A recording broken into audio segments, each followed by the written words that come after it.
বাবা, দুই অক্ষরের এই নামটি উচ্চারিত হলেই যে কোনো সন্তানের হৃদয়ে জেগে ওঠে শ্রদ্ধা, ভালোবাসা ও কৃতজ্ঞতার অনুভূতি। একজন সন্তানের জীবনে বাবার অবদান বলে শেষ করা যাবে না। বাবা অনেকটা মোমবাতির মতো, যে নিজে জ্বলে পরিবারকে আলোকিত করে। অনেকেই বাবার আত্মত্যাগ বুঝতে পারেন, আবার অনেকে বাবার এই আত্মত্যাগ বুঝতে সক্ষম হয় না। যে কোনো কঠিন পরিস্থিতিতে বাবা আমাদের আগলে রাখেন। সন্তানের জন্য নিজের জীবনের ঝুঁকি নিতেও পিছপা হন না বাবা। বাবার বাহিরের রূপটা যতটা না শক্ত, ভিতরের অংশটা ততটা নরম। সন্তানের বিপদে বাবা বড় মেয়ের মতো সামনে এসে দাঁড়ান। বাবা মানে সব অন্ধকার দূর করে ভোরের আলো দেখা। ভালোবাসি না বলেও যিনি নিঃস্বার্থভাবে ভালোবাসা জীবন দিয়ে ভালোবেসে যান, তার নামই হলো বাবা। বাবারা হাসে না, তারা পরিবারের মুখে হাসি ফোটায়। বাবা আমাদের বটবৃক্ষের মতো ছায়া দিয়ে রাখেন, যার কারণে সূর্যের তাপ আমাদের ছুঁতে পারে না।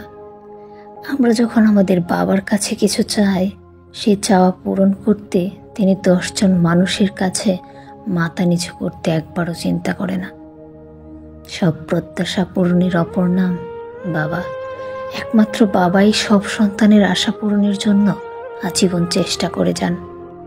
দুনিয়ার সব কিছু বদলাতে পারে, কিন্তু বাবার ভালোবাসা কখনো বদলাবে না।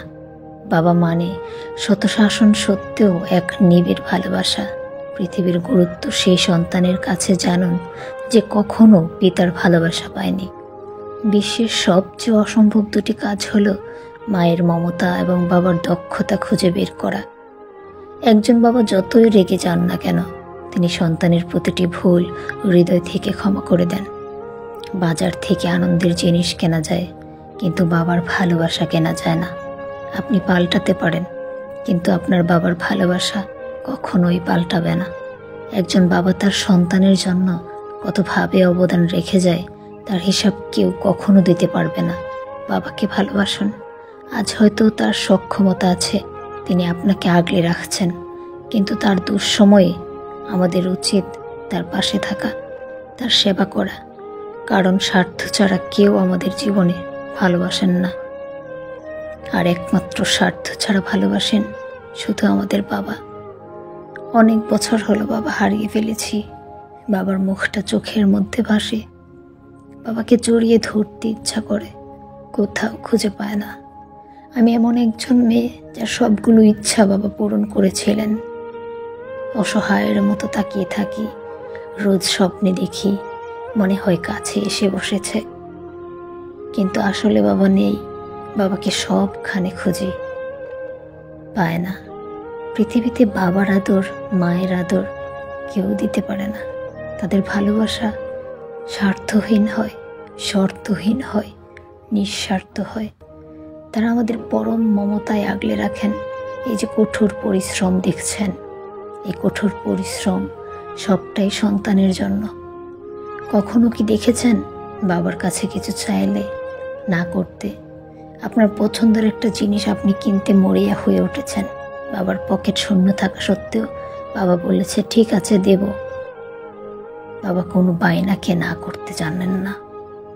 বাবা তার সন্তানকে প্রতিটা মুহূর্তে খুশি রাখতে নানাভাবে প্রচেষ্টা চালিয়ে যান।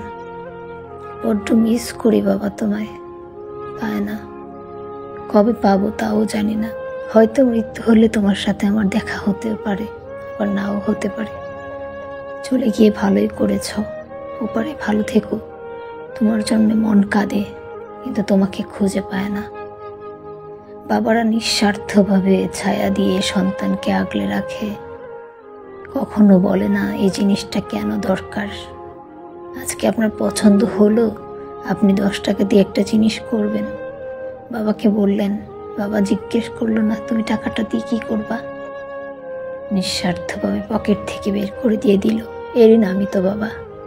টাকা নিয়ে যদি কারো কাছে কৈফিয়ত দিতে হয়, তাহলে কি আর সে বাবা বা আপনজন হতে পারে? বাবারা কখনোই জিজ্ঞেস করে না প্রয়োজনে তুমি কি করবা এটা দিয়ে। বড্ড ভালোবাসি বাবা তোমায়। তুমি নেই, আমার চারপাশ অন্ধকার, হাহাকার। সবাই কি আর তোমার মতো ভালোবাসতে পারে? বাবাদের কিছু না থাকলেও মেয়েদের জন্যে, সন্তানের জন্যে বাবারা জমিদার হয়। আমরা ঠিকই জমিদারের মেয়ে, রাজকন্যা। বাবাদের পকেট শূন্য থাকলেও বাবাদের কাছে মেয়েরা রাজকন্যাই থাকে, সন্তানরা রাজপুত্রই থাকে। বাবার ভালোবাসা পৃথিবীতে দ্বিতীয় কোনো পুরুষ দিতে পারে না। বাবার মমতা পৃথিবীতে কোনো দ্বিতীয় পুরুষ দিতে পারে না। বাবার মায়া পৃথিবীতে কোনো পুরুষ দিতে পারে না। বড্ড ভালোবাসি বাবা তোমায়, বড্ড ভালোবাসি।